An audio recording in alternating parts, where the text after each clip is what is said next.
اللہ ہی اللہ کیا کرو، دکھ نہ کسی کو دیا کرو، جو دنیا کا مالک ہے نام اسی کا لیا کرو۔ السلام علیکم ورحمۃ اللہ وبرکاتہ۔ جی ہاں دوستو، ہیڈ لائن آپ نے دیکھ لیا اور پرائم نیوز میں آج اسی مدعے پر بات کرتے ہیں، اور تھوڑا سا 5 منٹ نکال کر پوری خبر ضرور دیکھیے، کیونکہ مجھے یقین ہے ہمارے یہاں کا رکھیل میڈیا اس کو نہیں دکھائے گا۔ سپریم کورٹ نے بڑے سخت لہجے میں خطرناک ٹپنی کرتے ہوئے تمام اسٹیٹ سے، یعنی خاص طور سے وہ اسٹیٹ جہاں پر نفرت انگیز تقاریر کرنے والوں کے خلاف کارروائیاں نہیں کی جا رہی ہے، تو سپریم کورٹ نے کہا کہ یہ لوگ، یہ ریاستیں، یہ اسٹیٹ نامرد بن چکی ہے۔ نامرد کو ہم دوسرے الفاظ میں کہیں گے ہجڑا بن چکی ہے۔ جی ہاں، نفرت انگیز تقریروں کے خلاف عدالت عظمیٰ یعنی سپریم کورٹ نے یہ سخت الفاظ کہے ہیں۔ جی ہاں، جسٹس جوزف نے کہا کہ ریاست نامرد ہے، یعنی وہ اسٹیٹ نامرد ہے۔ اب اسٹیٹ نامرد کا مطلب وہ ایسا اسٹیٹ تھوڑی نامرد رہتی ہے، یعنی اسٹیٹ کو چلانے والے نامرد ہیں جو کاروائی نہیں کر رہے ہیں۔ جی، آپ دیکھ رہے ہیں ہماری پیاری اسٹیٹ مہاراشٹر میں، آج تک ہماری اسٹیٹ بڑی پیاری اسٹیٹ تھی۔ جی ہاں، کیونکہ یہاں پر ان لوگوں کی حکومت نہیں تھی جو نفرتوں کا کارڈ کھیلتے ہیں، جو ہندو مسلم کا کارڈ کھیلتے ہیں۔ لیکن ابھی آپ دیکھیں کہ ہماری پیاری اسٹیٹ مہاراشٹر میں ایک شیطان دندناتے پھر رہا ہے اور مسلمانوں کی لڑکیوں کو اٹھاؤ اور ایسا کرو، اور مسلمانوں کی لڑکیوں کو مشورے دے رہا ہے کسی چینل کا، شاید وہ سدرشن چینل کا مالک ہے، لیکن وہ شیطان بھی ہجڑے لوگوں کی آڑ میں چھپ رہا ہے، کیونکہ ہجڑے لوگ اس پر کوئی قدم نہیں اٹھا پا رہے ہیں۔ سپریم کورٹ نے اتنے سخت الفاظ کہے ہیں کہ ریاست نامرد ہے، وہ وقت پر کام نہیں کرتی۔ اگر آپ چاہتے ہیں کہ ہم ریئیکشن ظاہر کریں تو ہم کہیں گے کہ ہمارے پاس ریاست کیوں ہے، اسٹیٹ کیوں ہے۔ آج مہاراشٹر اسٹیٹ کی میں بات کروں گا۔ سب سے پہلے نفرت انگیز تقریر پر قابو کیوں نہیں پایا گیا؟ مہاراشٹر حکومت سے سپریم کورٹ نے سیدھا سوال کیا۔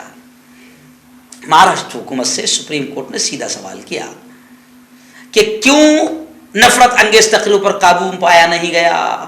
آپ دیکھو کہ ہمارے پیارے مہاراشٹر میں 50 سے زیادہ بھگوا آتنکوادیوں نے آتنکوادی بیان دیے، جس پہ سریش چوہان بڑھ چڑھ کر حصہ لیتا رہا، لیکن یہ شیطان دندناتا پھر رہا ہے اور ہماری اسٹیٹ نے اس پر کارروائی نہیں کی۔ سپریم کورٹ نے سیدھا مہاراشٹر حکومت سے سوال کیا کہ کیوں آخر نفرت انگیز تقریروں پر قابو نہیں پایا گیا۔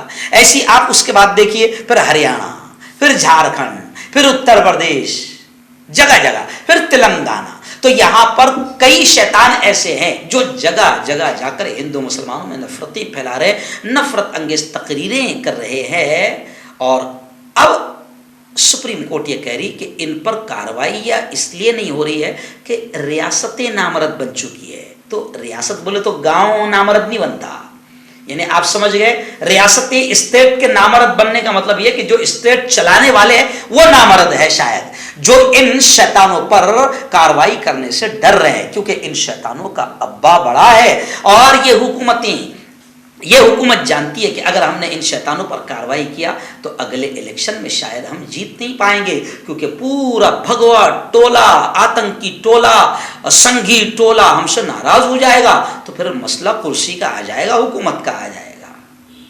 جی ہاں، اور اب کیا ہو رہا ہے کہ الیکشن جیتنے کے لیے اور کرسی حاصل کرنے کے لیے جو اسٹیٹ حکومتیں، یا سیدھا کہیں کہ حکومتیں جو ہے وہ مذہب کا استعمال کر رہی ہے۔ جسٹس جوزف نے بڑا بیان دیا۔ جسٹس جوزف نے کہا کہ جب سیاستداں مذہب کا استعمال بند کر دیں تو یہ سب رک جائے گا۔ یہ بات میں 12 سال سے اپنی تقریروں میں کہتا آ رہا ہوں۔ سیاستداں، پولیٹیکل لیڈر مذہب کا استعمال بند کر دیں تو ایٹومیٹک دنگے فساد سب رک جائیں گے۔ ایکچول میں نالائق اور شیطان یہی ہے جو مذہب کا استعمال کر کے باقاعدہ سیاست کر رہے ہیں اور کرسی حاصل کرنے کی کوشش کر رہے ہیں، حکومت حاصل کرنے کی کوشش کر رہے ہیں، اور مذہب کا استعمال کر کے ہی ملک کے، پیارے ملک کے امن کو، ایکتا اور اکھنڈتا کو نقصان پہنچا رہے ہیں۔ آج سپریم کورٹ نے یہ ٹپنی دے دی کہ اگر پولیٹیکل لیڈر مذہب کا استعمال بند کر دیں دیں تو یہ سب رک جائے گا. جی ہاں, انہوں نے یہ بھی کہا کہ ہم نے اپنے حالیہ فیصلے میں یہ بھی کہا ہے کہ سیاست کو مذہب کے ساتھ ملانا جمہوریت کے لیے خطرناک ہے. سیاست کو مذہب کے ساتھ ملانا جمہوریت کے لیے خطرناک ہے. بینچ نے نوٹ کیا کہ ہر روز حاشیائی عناصر ٹی وی اور عوامی فورم پر دوسروں کو بدنام کرنے کے لیے تقریر کر رہے ہیں. سپریم کورٹ نے بڑی سخت ٹپنی اختیار کی اور انہوں نے کہا کہ جتنی نفرت انگیز تقاریر ہو رہی ہے یہ دھرم کو استعمال کر کے ہو رہی ہے. دھرم کی آڑ میں نفرت پھیلائی جا رہی ہے اور دھرم کی آڑ میں باقاعدہ کرسی اور حکومت حاصل کی جا رہی ہے, یا کرسی اور حکومت کو بچایا جا رہا ہے, یا پھر دھرم کی آڑ ہی میں 2024 کی تیاریاں کی جا رہی ہے. تو سپریم کورٹ نے بڑی زبردست ٹپنی کرتے ہوئے کہا, جسٹس جوزف نے کہا کہ اگر سیاست اور دھرم کو الگ الگ کر دیا جائے تو دنگے اور فساد خود بخود رک جائیں گے. اور سپریم کورٹ نے مہاراشٹر حکومت سے سیدھا سوال کیا کہ تم نے نفرت انگیز تقریروں پر قابو کیوں نہیں پایا. اتراکھنڈ میں آپ کو یاد ہوگا دھرم سنسد ہوئی. دھرم سنسد کے نام پر آتنکوادی کچھ وہاں پر جمع ہوئے. جی ہاں, اور انہوں نے نفرتیں اتنی پھیلائی کہ ایک سماج کے خلاف ہتھیار اٹھانے کی, مارو کاٹو اور قتل کی بات کی.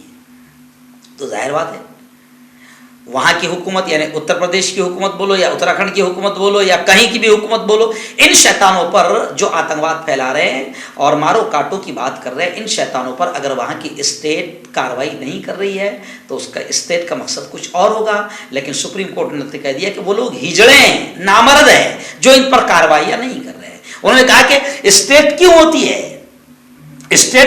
ہے, انہوں نے کہا کہ ریاست وقت پر ایکشن نہیں لیتی ہے. اس کی وجہ یہ ہے کہ ریاست نامرد ہو چکی ہے, بے اختیار ہو چکی ہے اور وہ وقت پر کام نہیں کرتی ہے. اگر وہ خاموش ہے تو پھر ریاست کے وجود کا کیا مطلب ہے. اس لیے ہم تو یہ اپیل کرتے ہیں صاحب, سپریم کورٹ سے ماننے سپریم کورٹ سے ہاتھ جوڑ کر کہتے ہیں کہ جہاں پر سریش چوہان جیسے شیطانوں پر کوئی کاروائی نہیں کی جا رہی, اور بھی شیطان ہیں, میں ان کے سب کے نام تو نہیں جانتا, کچھ تو بی جے پی میں بڑے بڑے پدوں پر ہے اور باقاعدہ کچھ تو وہ ہے جو بی جے پی میں رہ کر ممبر پارلیمنٹ بھی ہے. جی ہاں, جو ہمیشہ دنگے فساد مارو کاٹو کی بات کرتے ہیں. تو اگر کوئی اسٹیٹ ان لوگوں پر کارروائی نہیں کر پاتی ہے تو ہم تو یہ کہتے ہیں کہ صاحب وہاں پر صدر راج نافذ کر دیا جائے, وہاں سے حکومت کو ختم کر دیا جائے. کیونکہ حکومت نے, آپ سپریم کورٹ خود کہہ رہی ہے کہ حکومت نامرد بن چکی ہے, تو وہاں کی اسٹیٹ, وہاں کی حکومت نامرد بن چکی ہے. تو نامردوں کے ہاتھ میں اگر اسٹیٹ رہے گی تو ہمارے پیارے ملک میں تباہی ہوگی اور لوگ دنگے اور فساد کریں گے. تو ہم تو کہتے ہیں کہ جہاں کی اسٹیٹ سپریم کورٹ کے حساب سے نامرد اور ہجڑا بن چکی ہے, وہاں کی اسٹیٹ کو, حکومت کو ختم کر دیا جائے اور وہاں پر صدر راج نافذ کر دیا جائے. اور بڑی پیاری بات جو سپریم کورٹ نے کہی, میں تو ہندو مسلمان سب سے کہہ رہا ہوں کہ مذہب اور سیاست دونوں کو الگ الگ کر دو تو ایٹومیٹک دنگے فساد سب ختم ہو جائیں گے.